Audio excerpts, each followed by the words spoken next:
Coming in at number 5, we have El Kukui. The legend of El Kukui is one that is told to misbehaving children. It is said that there was once a man whose children would not stop misbehaving. He grew so angry with them that he decided to punish them by locking them in a closet. He then decided to go into town to run some errands, completely forgetting about the children. When he returned, he saw that his barn had caught fire and spread to the house. The fire, of course, killed the children and cursed the man. It is said that driven mad by what happened, he would spend his days searching every closet for his lost children. He did this for so long that he lost all of his humanity. He grew a hunger for children, and instead of searching, he began hunting, hiding in their closets. Children are often told that if they don't behave, he will get them during the night. Coming in at number 4, we have El Duende. During the 1940s to 50s, this tale was commonly told to keep children from going out at night. They would say, "Do not go to the bush to cut firewood nor look for coconut husks, or El Duende del Monte will get you." El Duende is a gremlin-looking creature who lives in the woods. It is said that he has a hunger for children and will wait for them to wander alone at night for an unsuspecting mother to cross his path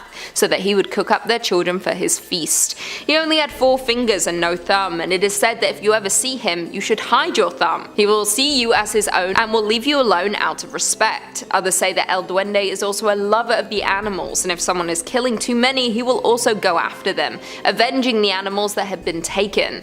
Although he is not as commonly heard of anymore, people who know of his tale will warn you to never go into the woods at night whistling, as this will call to him and you will not be safe. Coming in at number 3, we have the Siguanaba. She was originally called the Sehuet, beautiful woman. It is said that she seduced and had an affair with the son of the god Talok. She then became pregnant with his child, but she was a bad mother and would often leave her child alone to meet with her lover. When Tlaloc found out about this, he cursed the woman and she became Sihuanaba, meaning ugly woman.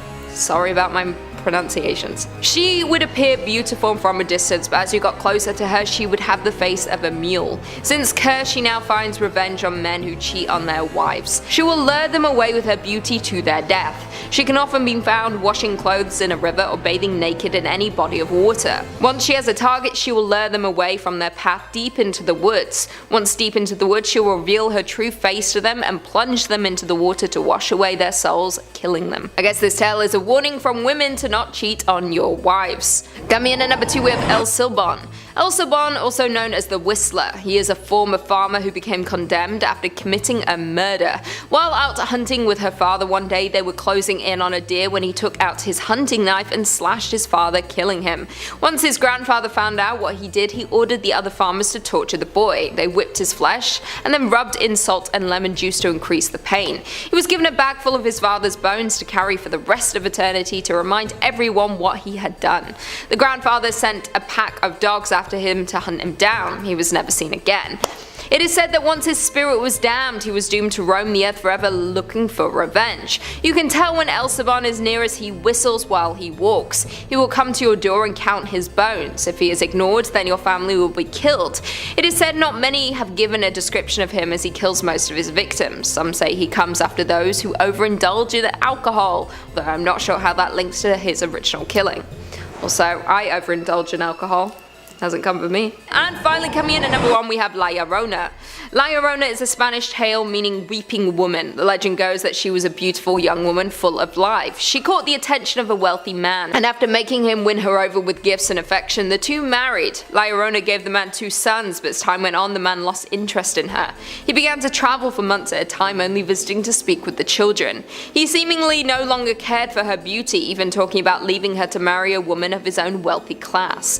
One day, while out with her children, she saw her husband in a carriage with a woman dressed in expensive clothing. He stopped, speaking only to his children, ignoring his wife. This drove her to madness. She grabbed her children and threw them in the nearby river. As she watched their bodies float downstream, she had realized what she had done. She mourned them day and night. She would walk up and down riverbanks searching for her children. She would not eat and became thinner and thinner and even appeared taller. She cried endlessly as she roamed the riverbanks, and her gown became soiled and torn. Still a young woman, she finally died on the banks of the river. Not long after her death, her restless spirit began to appear. Her weeping and wailing became a curse for the night, and people began to be afraid to go out after dark. On many dark nights, people would see her walking along the riverbank and crying for her children. Children are warned not to go out in the dark, for La Llorona might snatch them, throwing them to their deaths in the flowing waters.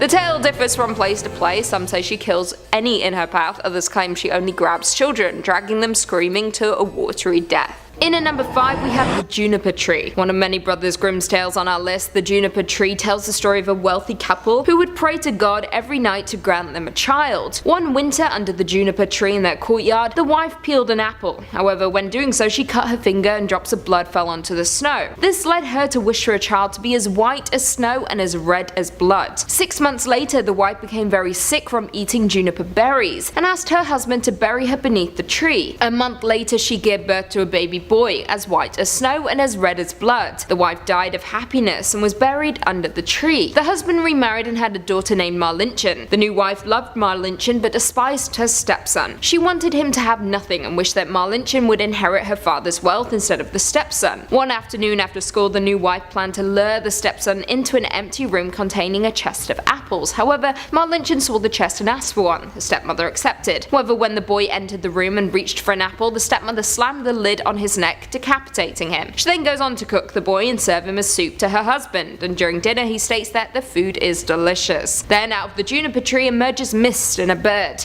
The bird flies around the town singing a song, and on the way picks up a millstone. It returns to the home and drops the millstone on the stepmother's head, killing her. It is revealed that the son is the bird and he reunites with his family. The end. In at number 4, the Robber Bridegroom. Another Grimm brothers tale on our list, the Robber Bridegroom begins as follows. Once upon a time there was a miller who had a beautiful daughter. Now when she came of age he wanted her to be provided for and well married. He thought, I quote, "If a respectable suitor comes and asks for her hand in marriage, I will give her to him." Now not long after this a suitor did come forward who seemed to be very rich. The miller, not finding any faults with the man, promised his daughter to him. Now the girl however did not like the suitor that much. She didn't trust him, and whenever she saw him or thought about him she felt a sense of horror and dread. On one occasion the man asked why she had never visited him. She responded with, "I don't know where you live." He creepily responded with, "My house is out in the dark woods." Freaky stuff. He then went on to say, "Next Sunday you must come out to me. I've already invited guests. I will make a trail of ashes that you can find your way through the woods." The day arrived and the girl prepared herself to walk through the woods to the man's house. However, she had a terrible feeling, so with her she brought peas that she scattered along the path to the right and left. She walked the whole day until she came to the middle of the woods where it was the darkest, and there stood a house by itself. She went in but no one was there. Suddenly though she heard a voice, turn back you young bride, you are in a murderer's house." The voice was seemingly coming from a bird. Once again it said, turn back you young bride, you are in a murderer's house." Very creepy. Then she encountered an old woman who told her that people would kill her and eat her unless the old woman protected her behind a cask. Then out of nowhere a band of robbers arrived with the young woman whom they killed and were preparing to eat. They chopped off the woman's fingers and in the process her ring flew off, landing in the lap of the hiding woman. The old woman went on to drug the robbers, and when they fell asleep the two women ran away, following the peas that the woman had spread. Now when the wedding day arrived the man urged the woman to tell a story, so she said she would tell a dream she had and proceeded to tell of the murderer's den. However, when she told the part of the story with the finger being cut off she produced the ring, and in turn the robbers and the man were put to death. The end. Coming in at number 3, the death of the little hen. At this point I think we can accept that this entire list is going to be Brothers Grimm stories. Like, I don't know any other Germans that were writing fairy tales. So let's just move on. This fairy tale goes as follows, I quote, "One time the little hen and the little rooster went to Nut Mountain." First of all, yes, this is in the fairy tale, and no, it is not a euphemism. Anyway, back to the story. And they agreed that whoever would find a nut would share it with the other one. Now the little hen found a large nut, but wanting to eat the kernel by herself, she said nothing about it. However, the kernel was so thick that she could not swallow it down. It got stuck in her throat, and fearing that she would choke to death, she cried out, "Little rooster, I beg you to run as fast as you can to the well and get me some water, or else I'll choke to death." Now the little rooster ran to the well and asked it to give them some water, and that they'll take it to the little hen on Nut Mountain who was choking to death. However, the well demanded that the rooster runs to the bride and gets some red silk from her. The rooster did just that, ran to the bride and asked for the silk to give to the well so that they could get some water to give to the hen on Nut Mountain. The bride answered that they must first run and get a wreath and that it was caught on a willow branch. You can see where this story is going, can't you? The rooster then took off and pulled the wreath from the branch and took it to the bride who gave him red silk, which he took to the well, and the well gave him some water, which he took to the little hen. However, when he arrived she had already choked to death. Think that's sad? Wait till you hear what happens next. A group of animals then show up and take the distraught rooster with them to bury the hen. They pull up to an area but something happens and the carriage they were riding and rolls back and crushes all the animals to death, except for the rooster who sits there with the little hen and eventually grieves for so long he dies. The end. Coming in at number 2, The Strange Feast. Now this story quite literally concerned a blood sausage and a liver sausage. Yep, you guys loved the sausage in the last fairy tales list we did, so here is another. You're welcome. So a blood sausage and a liver sausage are friends, and blood sausage invites the liver sausage for a meal at her house. However, when liver sausage walks through the door, she sees all sorts of strange things. She saw many steps, and on each of them was something different. A broom and a shovel were fighting with each other on one, and a monkey with a big wound on his head on another. The liver sausage was of course frightened by all these peculiar things, but nevertheless she entered and was greeted by the blood sausage. The liver sausage began to ask about the strange things on the stairs. However, the blood sausage pretended not to hear, classic move, and made it seem as though it wasn't worth discussing. Not long after, the blood sausage left the room to go to the kitchen and take care of the food. During this time, the liver sausage began walking back and forth in the room, thinking about the strange things on the stairs, until someone appeared. She didn't know who it was, but they stated, "Let me warn you, liver sausage, you're in a bloody murderous trap. Better get out of here quickly if you value your life." The liver sausage didn't think twice and ran out the door as fast as she could. When she made it far enough away, she turned back around to look at the house and saw the blood sausage standing in the attic window with a long knife glistening in the night as though it had just been sharpened. The blood sausage then yelled out, "If I had caught you, I would have had you." And finally, coming in at number 1, Hair Corpse. This is yet another Brothers Grimm story that almost sounds like a joke, but I trust you it isn't. It is very real and very strange, so I'm gonna read this story verbatim for you to really get that full effect. I quote, "Once upon a time there was a rooster and a hen who wanted to take a journey together. So the rooster built a handsome carriage with 4 red wheels and hitched 4 mice to it. The hen climbed aboard with the rooster and they drove away together. Not long afterward they met a cat who said, 'Where are you going?' The rooster answered, 'We're on our way to Herr Korbs's house.' 'Take me with you,' said the cat. The rooster answered, 'Gladly. Climb on behind so you won't fall off the front. Be careful not to get my red wheels dirty. Roll wheels, whistle mice, we're on our way to Herr Korbs's house.' Then a millstone came along, then an egg, then a duck, then a pin, and finally a needle. They all climbed aboard the carriage and rode with them, but when they arrived at Herr Korbs's house, he was not there. The mice pulled the carriage into the barn, the hen and the rooster flew onto a pole, the cat sat down in the fireplace, and the duck in the water bucket. The egg rolled itself up in a towel, the pin stuck itself into a chair cushion, the needle jumped onto the bed in the middle of the pillow. The millstone lay down above the door. Then Herr Korbs came home. He went to the fireplace, wanting to make a fire, and the cat threw ashes into his face. He ran quickly into the kitchen to wash himself, and the duck splashed water into his face.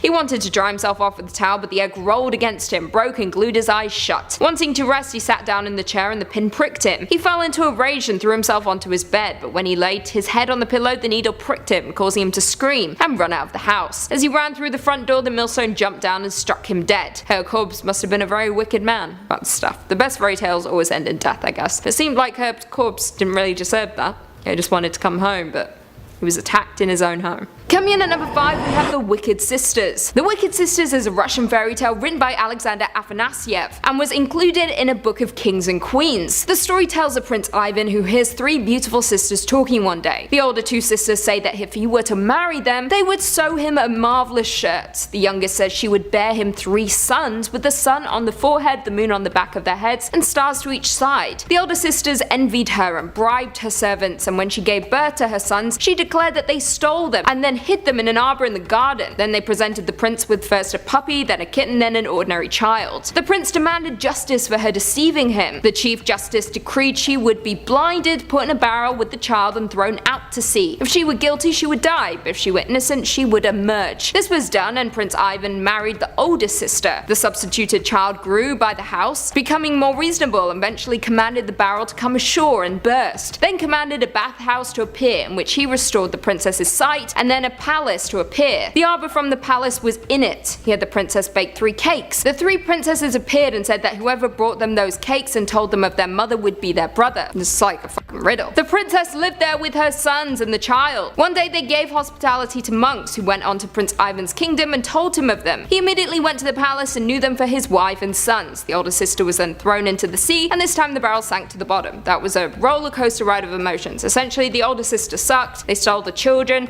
hid the other sister, and they were liars. The end. Coming in at number 4, mermaids and Vojano the water killers. Now this one walks a fine line between folklore and fairy tale, with mermaids and Vojano the water killers hailing from Russia. Now it is said that Russian mermaids, also known as rusalka, are those who died tragically, whether that be by drowning, suicide, or even dying unwed. It is said that at night the Russian mermaids will hide in the bushes not far from the river and wait patiently for their next victim to emerge. If a person gets too close to the river's edge, the mermaids will take them down and tickle them to death, which is really strange. Now Vojano, on the other hand, are said to be the spirit of the rivers, lakes, and swamps. They are the masters of the mermaids and can ascend to the sky and create new forms of water, as well as drown people, particularly women who go swimming in the water after sunset. Coming in at number 3, Boginka the evil spirit. Now this is another story that walks a fine line between folklore and fairy tale. The Boginka is said to be a female personification of the wild force of nature, which is pretty damn cool. Russian folklore states that she attacks women during childbirth, proceeds to replace their babies with changelings, startles the horses, and then finally destroys the fishing nets. She is said to appear in various forms. For example, she could be living in a swamp, river, forest, lake, or even on the mountains. In some cases, it is said that when a woman passes away during childbirth, committed suicide, or killed someone, they would become a Boginka after death. Some folks even believe that witches can summon and pray to Boginka in order to get air or even wisdom. In other areas of Russia, people state that Boginka will slide into women's beds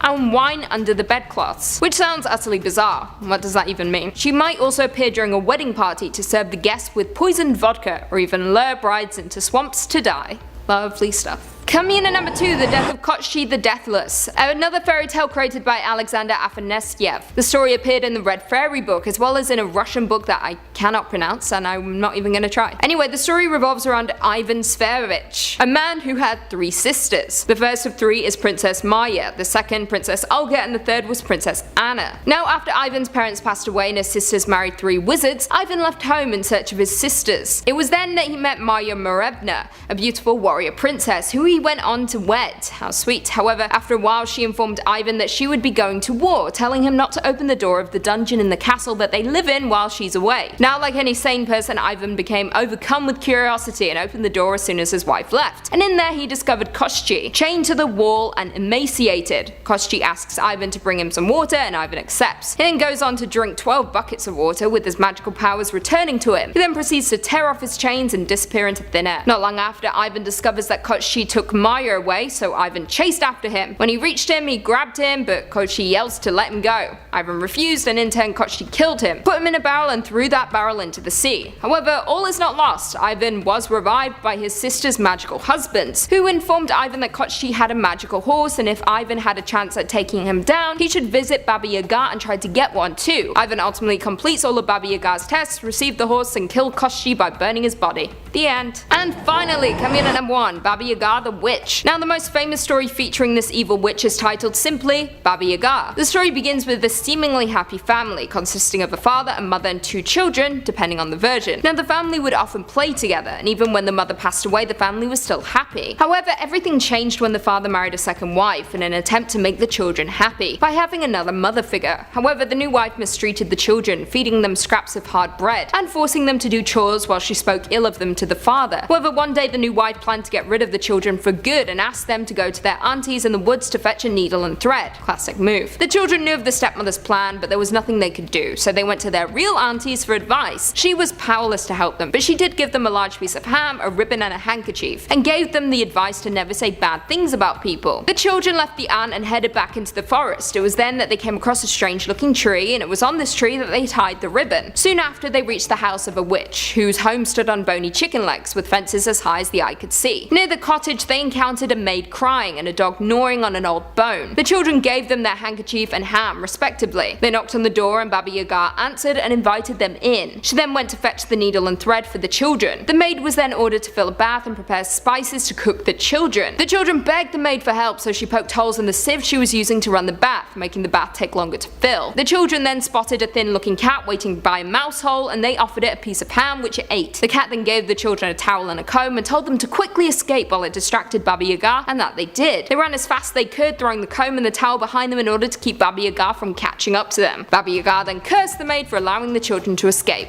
The end. Coming in at number 5, The Goose Girl. Coming from my favourite, The Brothers Grimm, this story tells of a queen who sent her daughter away to be married. Being a good mother, she made a charm out of her own blood in order to protect her daughter, then sent her away accompanied by a maid and a talking horse named Falada. After a while, the princess became thirsty and asked her maid to fetch her a drink from a nearby river. However, to her surprise, the maid refused, stating, "If you want a drink, get it yourself. I won't be your servant." When the princess leaned out over the river to drink, the charm her mother gave her fell off and was swept away by the current. The maid, seeing that the princess was now unprotected, forced her to swap clothes and horses and to swear an unbreakable oath that she would never reveal her true identity, and if she were to refuse, the maid would kill her and leave the body in the woods. Now when they arrived at a kingdom nearby, the maid introduced herself as the princess and in turn wed the king's son, while the real princess was forced to attend to their needs. The real maid was desperate to cover her tracks, so she had her horse Falada killed, and following this, the real princess bribed a butcher to hang his head over the city gate so that she could still see and talk to him every day because she was so distraught. Now,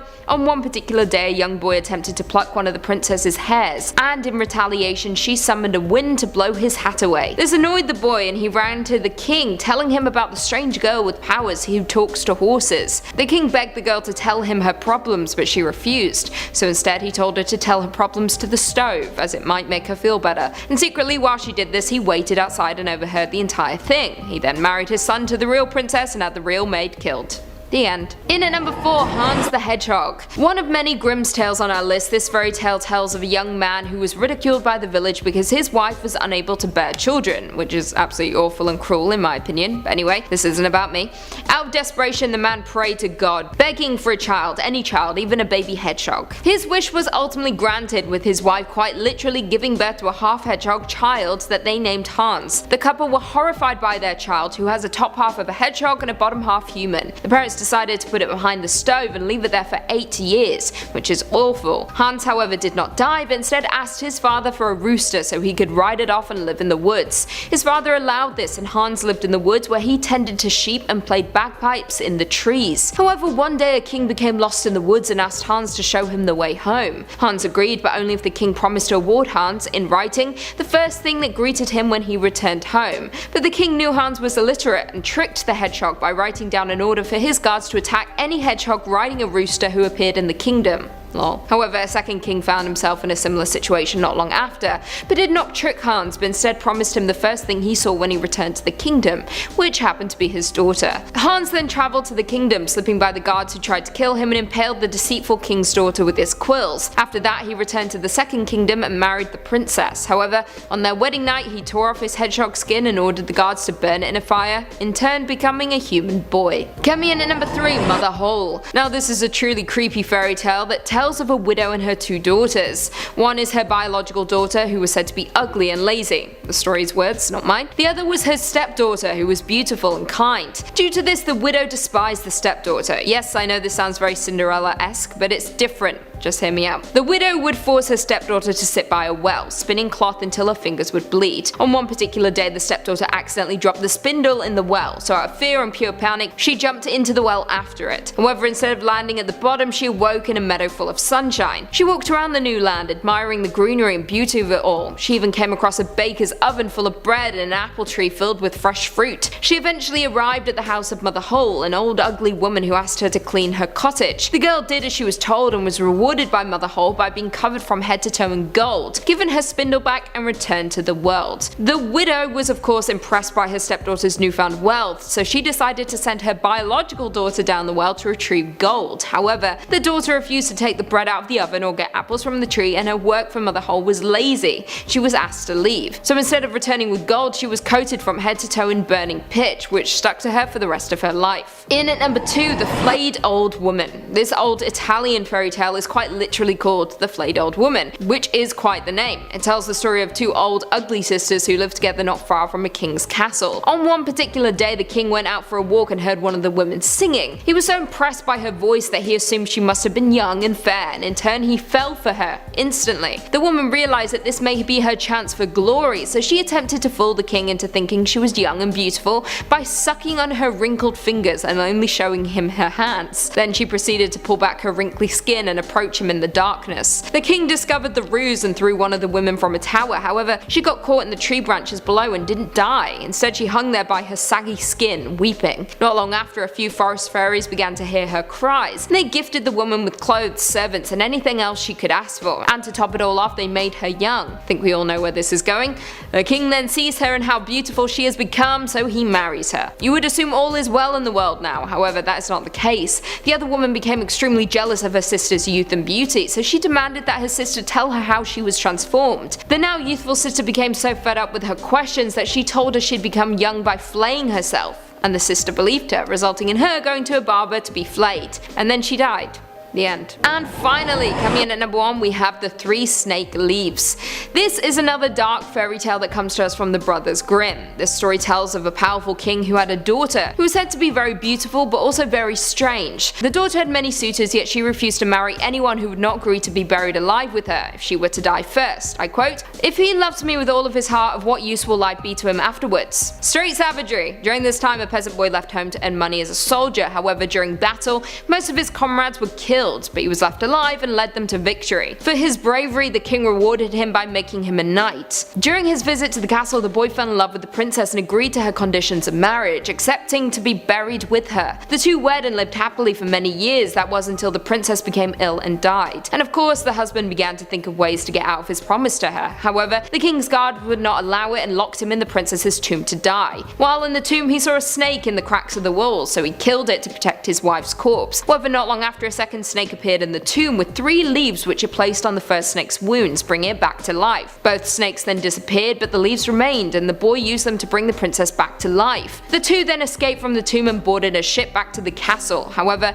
the leaves weren't what the boy expected, and they changed the princess, making her cruel. She ended up falling in love with another, the ship's captain. The pair plotted to throw the boy overboard so that they could instead wed. However, a servant saw the act take place and saved the boy from the harsh waters. When the princess and captain returned to the castle, the king was angered by her crimes and sentenced her and the captain to death by sending them out to the sea in a ship filled with holes. Coming in at number 5, we have The Girl Without Hands. This story is incredibly gory and would make for one great horror movie. During the tale, a miller was chopping down trees in the woods when he stumbled across an old man. Seeing his sad face, the old man began to laugh and offered him all the riches in the world in exchange for whatever was standing behind the man's mill. Believing that it was only an old apple tree, the miller agreed, and the man promised to return in 3 years to collect. However, when the miller went home, he found his daughter standing beneath the tree. 3 years later, the old man returned like he said he would, during which time it was revealed that he was the devil. So the miller's daughter bathed and stood inside a chalk circle, becoming too pure for the devil to touch. This of course angered the devil, who demanded the father withhold water from her so she couldn't bathe.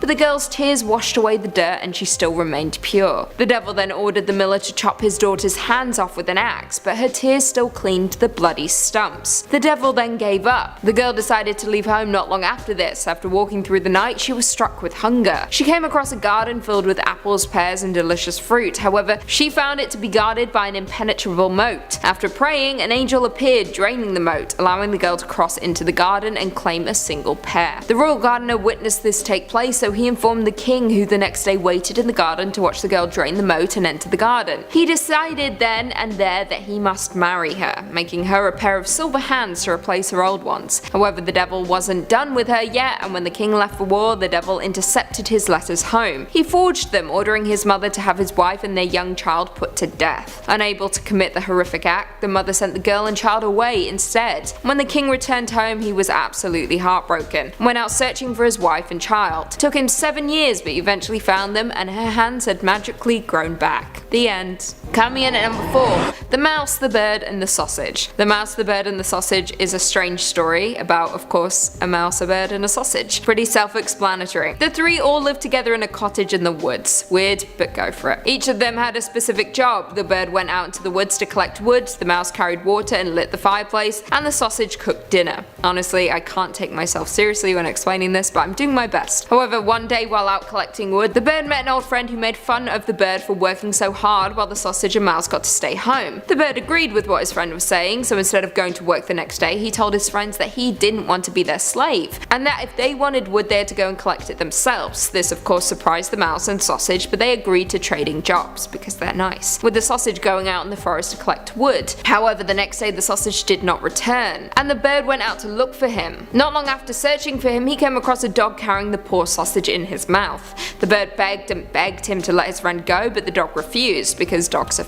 savages, and he claimed that the sausage had been carrying forged papers, and then he killed him. On top of that, the bird returned home to find the mouse had accidentally fallen into the pot and had boiled himself to death. Angered by everything that had taken place, the bird threw the wood all over the house and the house caught on fire. In an attempt to put out the blaze, the bird knocked himself down a well and drowned. I guess the moral of the story is don't take people for granted. The end. Also, just do what you're being told to do. Do your job and do it well. In at number 3 we have Fitchers Bird. Written by the Brothers Grimm, the Fitchers Bird goes as follows. Once upon a time a beggar went around kidnapping women. On one particular occasion he visited the home of 3 sisters. He persuaded the oldest to let him inside, and as soon as he touched her she was forced into his pack. He then proceeded to carry her away to his golden house, where he promised her everything she desired, but only if she would stay and be his wife. Now while she was pondering all of this, he told her that he would be leaving for a short while, and he gave her an egg to keep safe, as well as forbid her from entering one particular room in the house, and if she did enter it would result in her death. Curiosity overcame her though, and she entered the room where she found a basin filled with blood and the remains of dead girls, as well as a large axe and chopping block nearby. Out of fear the girl dropped the egg she was holding, which in turn became drenched in blood and could not be cleaned no matter how hard she tried. When the man finally returned and saw the egg, he dragged the girl into the forbidden room and killed her. He then returned to the house in which he took her and stole the next sister, who ultimately suffered the same fate. Finally he returned for the younger sister, however by this point he had met his match with her. She had become suspicious and hid the egg before entering the room. When she did enter and saw her sisters, she resurrected them. I don't know how she did this, she just did it. And when the man returned seeing that there was no blood on the egg, he told her she had passed his test and was his true bride. The girl asked for a wedding present for the man to take a basket of gold to her father, but secretly she hid her sisters inside the basket instead. She then proceeded to place a skull in the window so it would seem like she was watching him, and covered herself in honey and feathers in order to hide in the trees as a bird. When the man and guests arrived for the wedding, the girl's brothers arrived, locked him in the home and burned them all alive.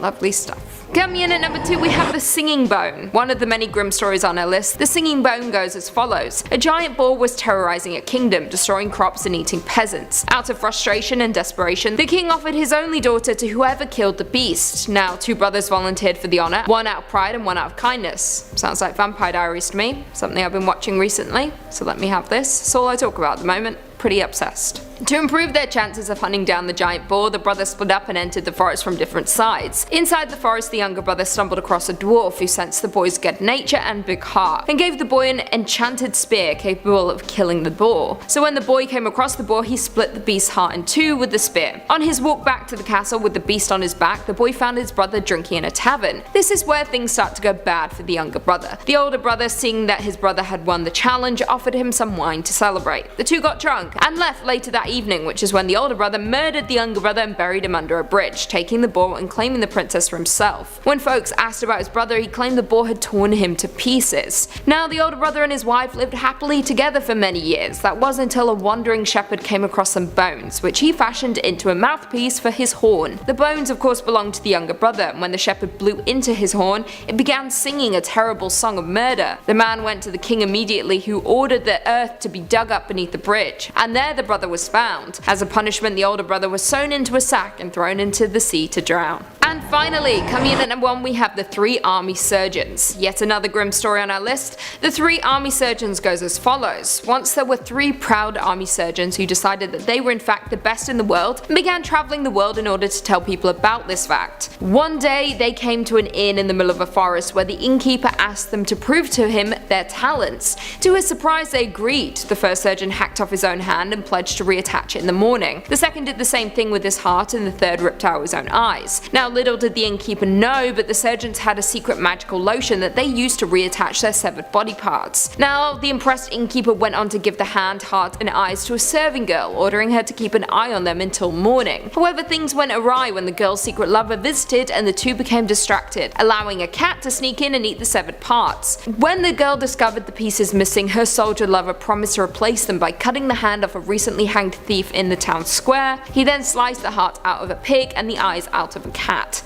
The next day, the 3 surgeons reattached their body parts as promised and continued on their journey. However, the first surgeon found himself constantly trying to steal money from people, the second was unable to fight the urge to roll around in the mud, and the third surgeon couldn't sleep and could see mice running across dark floors. They returned to the inn demanding their body parts back, however the girl had already run away with her lover and no one else knew what had happened. Instead, the surgeons demanded that the innkeeper give them all the money he had in exchange for them not burning down his house. Coming in at number 5, we've got Snow White. Ah, Snow White, friend to animals everywhere, legendary bird impersonator, and mother figure to 7 little dwarves. How lovely, right? But unfortunately, Disney's first animated musical fairy tale feature doesn't tell the whole story like it is, so you might want to reconsider all of that grumpy merch you own. You know, the stuff with him standing cross-armed and sassy with a slogan like "Don't talk to me until I've had my coffee," because I'm not so sure you want your good-natured prickliness associated with the story we're about to unravel. You ready? Okay.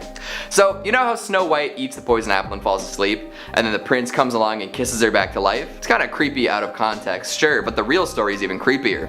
Apparently she was actually awoken by the jostling of his horse as he was riding back to the castle, with her that he assumed was dead strapped to the saddle. Uh-oh. Absolutely laden with taboo implications, but we'll save the discussion of necro stuff for another day. Right. So that's one dark twist you probably weren't aware of. Another is that Snow White's father, the king, was actually the reason she ran away from home in the first place. He thought she was radiant, gorgeous, too pretty for this world, and he got obsessive enough that she had to go before he went a little too far with it. What about the dwarves though? Well, they're not the adorable, helpful group of tiny bearded dudes we've all come to know and love. Apparently, they don't just welcome her into their home after she cleans up a little. No, they literally restrain and enslave her. And there may or may not be some degradation of a sexual nature. Oh boy. Add in some really gruesome torture and a molten hot fate for the evil queen, and you've got a gnarly tale. So yeah, Snow White is not the pure as snow story you might have imagined. Hey, if you're liking this video, make sure to give it a big thumbs up. It really helps out with the algorithm. On with the video. Coming in at number 4, we've got The Little Mermaid. Poor Ariel. The idea that a young woman would give up her voice wholesale so she can woo a prince is actually a pretty dark tale to begin with, but it gets darker. A lot darker. So in the version most folks are familiar with, our red-haired water dweller manages to strike up a deal with a sea witch in order to have a chance of scoring with a prince. Tail for legs, voice for no voice, and a whole lot of misfortune. But in that version, at least there are some happy, fun-talking sea creatures and a nice ending. Not so much in the OG edition. After everything Ariel goes through, from giving up her life underwater to adjusting to solid ground to being at the mercy of a terrible entity, one would hope she would have some sort of comeback arc. Well, not so much. Pining after a prince who doesn't know you exist is probably a bad call, and Ariel learns this the hard way. She, after spying on The Bachelor, finds out that he's interested in marrying a princess, which shouldn't come as a surprise to most because that's what princes usually do, but Ariel doesn't know what land people do, it's all brand new. So she witnesses a passionate kiss between royals and decides, that's it, no more. The poor girl tosses herself into the surf and becomes froth, like sea foam. This ending was seen as too dark at the time, so Hans Christian Andersen had to go back and change it up. Instead of the dying and becoming nasty foam atop seawater, she dies and then becomes a daughter of the air, waiting to go to heaven, which I guess is better, and she's still dead. Not by a whole lot, I guess. It's no wonder the story was changed up a bunch for more modern audiences. Coming in at number 3, we've got the Pied Piper.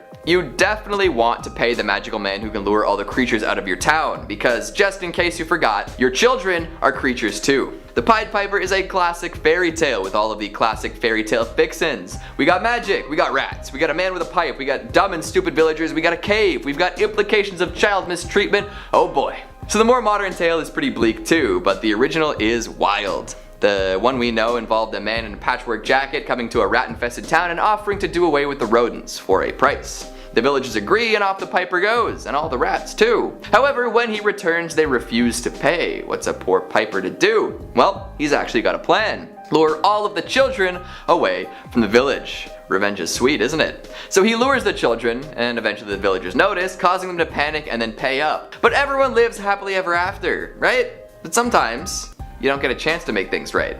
A theme that is explored in the original tale of the Piper. See, in true fairy tale style, he takes the kids away and seals them in a cave. How are the kids supposed to survive in a cave? Well, it's up to them. Yikes. Another even darker ending sees the piper literally drown the children in a river. There's no going back after that, no saving them by spelunking. Some folks claim that the first Pied Piper had a penchant for doing unsavory things with the children too. Definitely not the simple morality tale we expected. Coming in at number 2, we've got Rumpelstiltskin. Why this terrible little man wants to steal a woman's firstborn child, we may never know, and to be honest, it's probably best that we don't know what his intentions are. Some things are better left unsaid. But there are details to this tale that are even darker and stranger than wanting to steal a child. I know it's hard to top that, but we'll try. So the story, famously performed in children's theater and also by the Muppets, goes a little something like this. A woman is poor and sad. Her dad claims that she can spin straw into gold, and now the king has locked her away in a room full of straw until she can prove her skills. Greasy Gremlin Man appears and tells her that he'll do it for her in exchange for her jewelry. The king isn't satisfied though and puts her in a bigger room full of straw. Without any jewelry left to give the gold spinning goblin, he says he'll do it again if she promises to give him her firstborn child. She agrees, gets the gold, and then marries the king. Years later, she's powerful and happy and pregnant. When she pops out a kid, Rumpelstiltskin comes to collect. But the woman doesn't want to give up her beautiful little baby, so she looks for a way out. Not exactly the best role model here, you know, going back on your deals, but we'll let it slide. For some reason, Rumpelstiltskin gives her an out. If she can guess his name within 3 days, she can keep the child. So the woman sneaks about, learns his name, and guesses correctly. Some versions say that poor Rumpelstiltskin gets mad and runs off, and that's that. But the darker version says he gets so mad that he stomps his foot into the ground, and it actually goes deep into the ground because he stomps so hard, and then when he tries to pull it out of the ground, he literally rips himself in half. What a sight that would be. And finally, at number 1, we've got Pinocchio. So many details from the original Pinocchio are kind of breezed over in the Disney version. This makes it more family friendly, but it gets a lot worse at teaching the lessons it wants to get across. Also, it's just less interesting overall. The story does play out similarly, but it's a whole lot darker for sure. First of all, Pinocchio, in a fit of childish rage, literally kills Jiminy Cricket for trying to give him advice. He tosses a hammer at the bug, who does not dodge in time and gets crushed. No more Jiminy after that. Scientists wept after not being able to study a talking insect. Pinocchio doesn't even feel bad about it. After this, he ends up burning his own feet off because he fell asleep above a stove. Ouch. Geppetto makes him some new ones, but honestly he would have been better off without any. After this, he runs off and finds some weirdos who think planting gold coins will result in a golden coin tree, and then they literally hang him and leave him for dead. Good thing he's a puppet, not a real boy. Jeez, definitely a little darker than the Disney fare. Although getting swallowed whole by a whale isn't exactly lighthearted now, is it? Coming in at 5, The Three Snake Leaves. One of 2 Grimm Brothers stories we have on our list, The Three Snake Leaves goes as follows. A powerful king had a daughter who was very beautiful, but also very strange. Although she had many suitors, she refused to marry anyone who would not agree to be buried alive with her if she died first. Reasoning, if he loves me with all his heart, of what use will life be to him afterwards? I mean, respect. Meanwhile, a peasant boy is left home to earn money as a soldier. When battle was joined, most of his comrades were slaughtered, but the boy rallied the survivors and led them to victory. For his bravery, the king rewarded him with priceless treasure and made him a knight. Visiting the king's castle, the boy fell in love with the strange and beautiful princess and agreed to her conditions for marriage. The two lived happily for many years until the princess became ill and died. Her grieving husband immediately began looking for a way out of his promise, but the king's guards locked him in the princess's tomb to die. While trapped in the tomb, he saw a snake slither through the cracks in the wall, so he killed it to protect his wife's corpse. Before he could decide to eat it, a second snake appeared with 3 leaves, which it placed on the first snake's wounds, bringing it back to life. Both snakes disappeared, but the leaves remained on the ground, and the boy used them to bring the princess back to life. The two escaped from the vault and boarded a ship back to the castle. However, the leaves had changed the princess cruelly, and she fell in love with the ship's captain. They plotted to throw the boy into the sea so that they could marry. A servant saw the act and rode after the boy, saving him. Somehow the two got back to the kingdom before anyone else and told the king the whole story. When the princess and the captain returned, the king sentenced them to death by sending them out to the sea in a ship pierced full of holes. To be fair, she deserved it. Coming in at 4, Mother Hole. This spooky tale tells of a widow and her 2 daughters. One, her biological daughter, was ugly and lazy. The other, her stepdaughter, was beautiful and kind. For this, the widow despised her stepdaughter, forcing her to sit by a well, spinning cloth until her fingers bled. One day, the stepdaughter accidentally dropped her spindle into the well. Not knowing what else to do, she jumped into the well after it, but instead of finding herself trapped in a well, she awoke in a beautiful meadow full of sunshine. Walking around the strange new land, she came across a baker's oven full of bread begging to be taken out before it burnt, and an apple tree which begged her to pick the ripest apples. Finally, the girl arrived at the house of Mother Hole, an old, ugly lady who asked her to clean her cottage. The girl did everything Mother Hole asked and was rewarded by being covered from head to toe in gold, given her spindle back, and returned to the human world. Impressed by her new wealth, the stepmother decided to send her own daughter down the well also. However, the lazy daughter refused to take the bread out of the oven or shake the tree. Her work for Mother Hole was so lazy she was asked to leave. Instead of gold, she was coated from head to toe in burning pitch, which stuck to her for the rest of her life.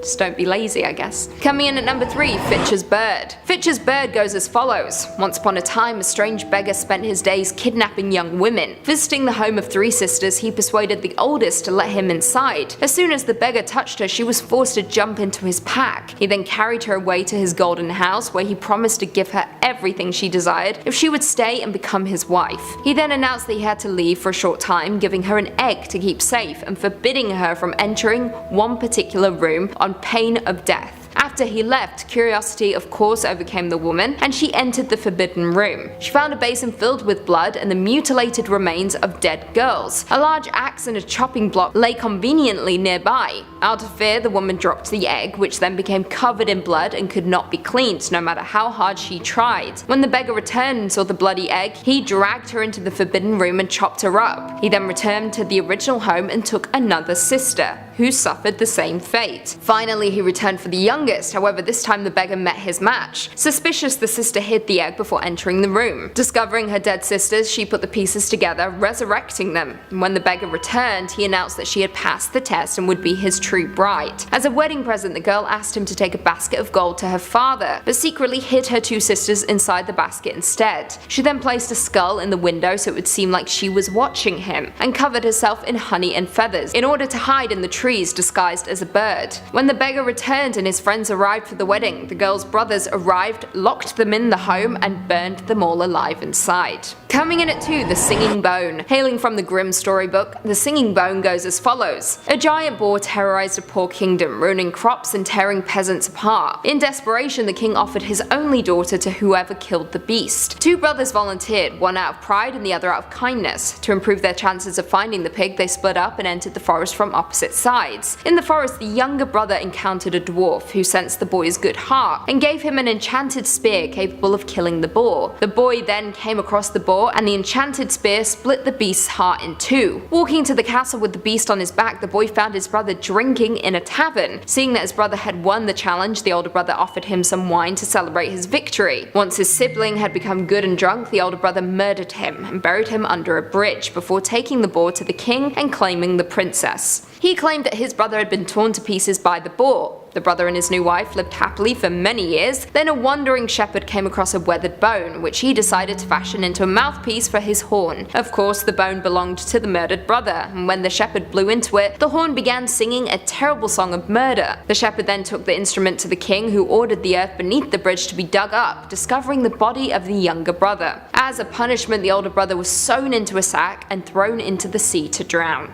And finally, coming in at number 1, The 3 Army Surgeons. This creepy tale goes as follows. Once there were 3 proud army surgeons who decided they were the best in the world, and in turn began traveling around to boast of that fact. They eventually came to an inn in the middle of a secluded forest where the innkeeper, skeptical, asked them to prove their talents. To his surprise, they agreed. The first surgeon hacked off his own hand and pledged to reattach it in the morning. The second did the same thing with his heart, and the third ripped out his own eyes. The surgeons were confident because they secretly had a magic lotion that reattached severed body parts. The impressed innkeeper gave the hand, heart and eyes to a serving girl, ordering her to watch over them until morning. However, that night the serving girl's secret soldier lover visited, and the two quickly became distracted, allowing a cat to sneak in and eat the severed body parts. When the girl discovered the missing pieces, her soldier promised to replace them, beginning by cutting the hand off a recently hanged thief in town square. He then sliced the heart out of a slaughtered pig, and finally he caught up with the cat and ripped out his eyes. The next day, the surgeons magically reattached their body parts. However, when they continued on their journey, the first surgeon found himself constantly trying to steal money from strangers, and the second surgeon was unable to fight the urge to roll around in the mud. At night, the third couldn't sleep and could see mice running across the dark floor. Realizing something was wrong, the surgeons returned to the inn and demanded their own body parts back. However, the girl had already run away with her soldier and no one else knew what had happened to them. Starting us off at number 5, we've got the Pied Piper. We all know the legend of the Pied Piper at this point. This legend slash fairy tale dates way back and has different regional variations. Some say that the flautist drew snakes away from a town, others say it was rats. In various versions of the stories, Mr. Pied Piper can be portrayed as generous, greedy, benevolent, or evil. It's all up to the storyteller. However, in Transylvania's version, he was a terrifying hypnotist. See, at some point, there was an abundance of rats in a small German town. The townsfolk didn't know what to do until the Pied Piper showed up. Using his bewitching tunes, he paraded the rats out of town, never to return. He came back to the village expecting to be lauded as a hero and paid a sum of money, and neither of these things happened. He did his very best to convince the townsfolk that his services were worth their weight in gold, but they never did pay him. This made him quite upset. Leaving the town, he came up with a horrible revenge scheme. The next week, he returned, musical instrument in hand. This time, the goal was not rats or other pests. No, he wanted to lure away the town's children. And so he did, playing a new, hypnotizing song that tugged at the hearts and minds of all the kids around. He once again paraded out of town, but this time with their future in tow. By the time all the adults realized what had happened, it was too late. What did the Pied Piper do with these children? Well, there are different theories. A particularly grim idea is that he led them all right off a cliff, like human lemmings. Yikes. Another less terrible one that'll link us to Transylvania is that he led them to a cave in the region and sealed it up. Eventually, the kids did escape and they settled in the Romanian countryside. Some say that's why you can find plenty of blonde-haired, blue-eyed German speakers in the area. Coming in at number 4, we've got the Liar's Bridge. Oh, you're all in trouble. I see you down in the comments posting first like 10 comments deep and claiming that you don't like my shirts. I know fraud when I see it. Nobody better try to cross that bridge unless you're down to die. Okay, I'll elaborate. There's a bridge in Sibiu that has quite the reputation. It's said that anyone who lies while crossing it will cause it to collapse. That is serious. This legend has become so popular that many brides-to-be are required to declare their love and purity while crossing it, and if they're being dishonest, well, of course, there's no way that the bridge would still be standing if this were really the case, as people love to lie. However, some have a less dramatic tale to tell, that the bridge will make certain noises upon the delivery of a lie, which could have something to it. The origins of the lying bridge are up in the air, but there are a few different explanations. Some claim that lying or adulterous spouses and fiancés would be tossed off the bridge if their impropriety was discovered. This would definitely explain the modern practices associated with the bridge. Others say that merchants who cheated their customers would be met with the same fate: overcharge or sell something under false pretenses and take a dip. It could also originate with tales of cadets coming to town, wooing local lasses, promising them the world, and then disappearing forever. I would say that all these scenarios could result in a bridge famous for ending liars. Would you be willing to take a stroll across the footpath? Coming in at number 3, we've got Bao Bao. It really does seem that every culture has their own version of the boogeyman. I suppose parents got really fed up with their young children, eh? Something we can all relate to.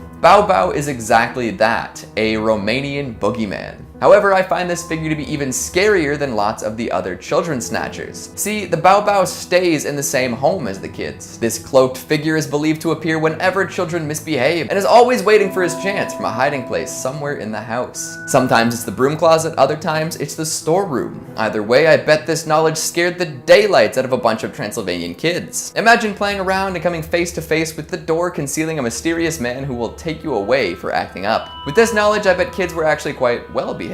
Unlike boogeymen in other cultures, the kidnappings also only last for a little while. The Bao Bao will grab disobedient kids and hold on to them for a year. So you don't immediately get turned into soup or drowned in a river, but instead you have to live with this terrifying man for 365. Give or take. No friends, no family, no good food, just hard work and a scary supervisor. If anyone did get taken away, it probably scarred them for life. After the year, they get returned home, and I'm sure their lives are never the same. Coming in at number 2, we've got the Ghosts of Teleki Mansion. Here we go, some real Transylvanian ghost stories. The region is known for its beautiful architecture and castles, so there's no surprise that all sorts of ghastly tales are attached to the ornate buildings. Unfortunately, Dracula's castle is Bram Stoker's invention and doesn't really exist. But there are plenty more spooky facades from where that came from. One such tale originates in the Teleki Mansion. This rundown and abandoned building was once an extravagant abode, but these days most locals do their best to avoid it. It's actually relatively close to the university town of Cluj-Napoca, in a smaller town called Okna Murs. Legend says this mansion is haunted by the drunken ghosts of soldiers. During the Second World War, a squad of soldiers broke into the mansion. They'd heard that there was plenty of good wine in the cellars and decided it would be a good night to imbibe. After locating the gigantic barrels, they had themselves a grand old time. As soldiers tend to do when given downtime with lots of alcohol,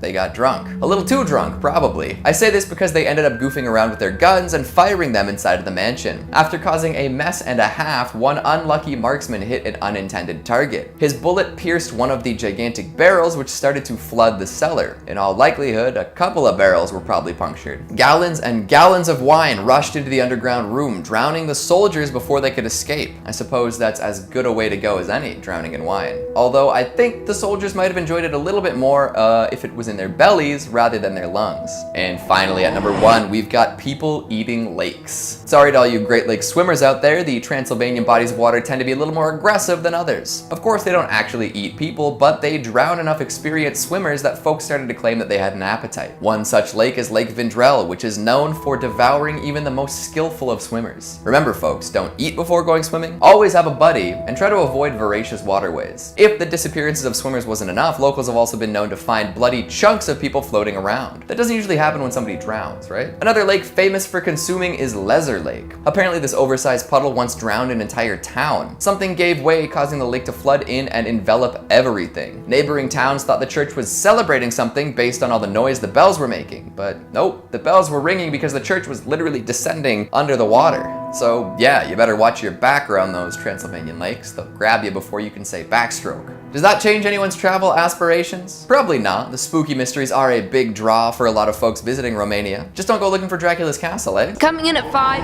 Huldra, also known as Hulda. These are seductive forest creatures found in Scandinavian folklore. Huldra derives from a root meaning covered or secret and is often depicted as just one individual. However, through folklore it has changed to an entire Hulda race and not just one single entity. Hulda is described as being a troll-like woman living in the woods and is known to be fair and beautiful, but wild, and is known to have long hair which she hides behind her back upon meeting a human. This legend goes that Adam and Eve had a handful of children, and one day when Eve was giving her children a bath, God came to visit her. However, Eve had not yet bathed all her children, so she hid the ones that were dirty. God asked her, "Are there not more children?" Eve said no. So God responded, "Then let all that is hidden remain hidden." And thus the ones hidden became the underjuriski, excuse my pronunciation please, which means the ones living underground. The hidden children became lost souls under the surface of the earth, calling for someone to be with them, usually human passerbys. Huldra was one of these children, yet somehow managed to remain on the surface of the earth. Be warned, she is neither good nor evil and cannot be trusted. Coming in at 4, Jotny, also known as Jotun or Jotnar. This legend is described as being a type of entity contrasted with gods and other figures such as dwarfs and elves. In Norse mythology, Jotny appears as a giant being, often ugly and lumpy, with many of them in possession of great knowledge.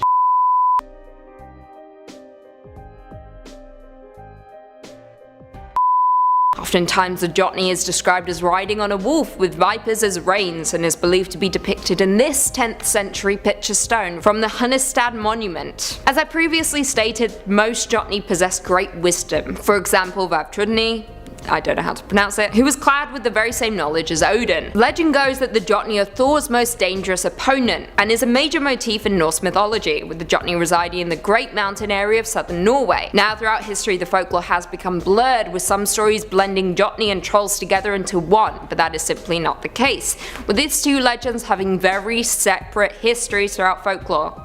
And that's the tea. Coming in at 3, Fossagrimmen. Simply known as Grim, this is a water spirit or troll in Scandinavian folklore. This water spirit plays the fiddle and is described as being exceptionally talented with the sounds of forest, wind and water playing over his fiddle strings. He is a young handsome man who sits naked under waterfalls. What's not to love? Playing mostly the music of nature. Grim is said to be willing to teach his fiddle skills in exchange for a food offering made on a Thursday evening, and in secrecy. The offerings he accepts is a white goat thrown with head turned away into a waterfall that flows northwards, smoked mutton stolen from the neighbour's storage 4 Thursdays in a row. However, if there's not enough meat on the bone, he will only teach those seeking the skill how to tune the fiddle. What a dick. However, if the offering is satisfactory, he'll take the student's right hand and draw the fingers along the strings until they all bleed. But after that time, the student will be able to play so well that, I quote, "the trees shall dance and torrents in their falls stand still." It is rumoured that Torgeir Orgensen, better known as Millegutten, was a famous fiddle player from Telemark, Norway, who was so good at the fiddle that he was believed to have sold his soul in exchange for Grimm's skills. Coming in at 2, Nokken. Nokken is the Norwegian name for a specific type of water spirit, also known as the Nak or the Nika. The Nokken are supposedly able to shapeshift, but are more commonly known as male water spirits who lure women and children to their deaths, usually using their enchanted violin. This most commonly occurs at Christmas or on Midsummer's Eve, with the Nokken targeting pregnant women or children that had yet to be baptized. Now, it's not easy to describe the appearance of the Nokken due to its tendency to shapeshift. However, reports have stated that he is a rather elegant man, oftentimes lurking inside the waterfall. Seems to be where all the hot men are lurking these days. However, sometimes he has been depicted as a brook horse. Be warned, the Nokken will become unhappy if he does not have access to water, with tales emerging of one spirit who went to live with a human after they had fallen in love, but was unable to stay due to their deep yearning to be by the water. So if you ever find yourself lured in by the Nokken, just drain that waterfall and run away. Easy enough, right? However, don't fret too much, with most crediting this legend as a manifestation of the dangers associated with water. And finally, coming in at number 1, trolls. I mean, of course, trolls are the primary legend in all of Scandinavian mythology and folklore. Old Norse history describes trolls as beings that dwell in isolated rocks, mountains or caves and lives together in small family units that are rarely useful to human beings. Now, trolls are said to be inspired by the cruel giants who were the primary enemies of the gods who lived in the mountains of Utgard. They are said to have human-like appearance, but they are incredibly big and ugly. No shame, just facts. Now, like all legends, it varies from source to source, with some trolls being dim-witted, some have no particular grotesque characteristics, to others being dangerous to human beings. Now, although some are described as being man-eaters and as turning to stone upon contact with the sun, trolls are also attested as being solitary beings living far away from civilization. Upon the arrival of Christianity around the 1300s, the stories began to change, with stories emerging of the trolls being able to smell the blood of a Christian man, with them basically representing anything of the old times, which the new religion condemned.